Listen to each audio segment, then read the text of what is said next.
Attention, elle est un peu courte cette balle. Finalement, Bernardo peut dégager et relancer de belle manière d'ailleurs. Il est déjà là-bas tout devant.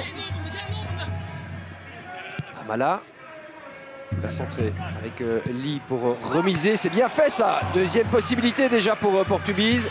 On réclame un coup de coin, mais finalement c'est Zenke qui a touché ce ballon en dernier lieu.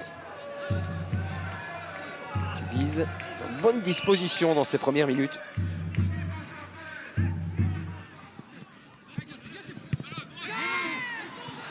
Attention à cette balle maintenant. Cette balle et cette intervention de Bernardo. Première possibilité du côté de Lommel. Belle réaction donc tout de suite. L'une des premières interventions un peu plus compliquées pour le gardien français de Tubize. Danger qui est venu là du flanc droit et au niveau marquage, là évidemment il faudra être un petit peu plus intransigeant.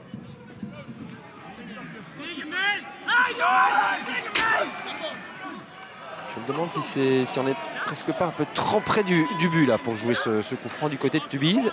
Alors en théorie c'est Lee qui est le spécialiste, mais j'ai bien l'impression qu'Amala s'apprête à tirer là. Beaucoup de monde là dans le mur, vous le voyez, c'est Amala lui-même.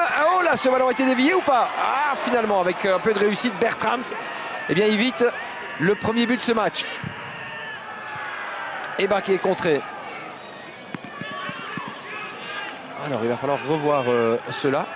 J'ai l'impression que cette balle a été déviée. On en aura dans l'illustration ici même. Ouais, effectivement, hein, c'est passé entre les jambes d'Alexandre De Bruyne.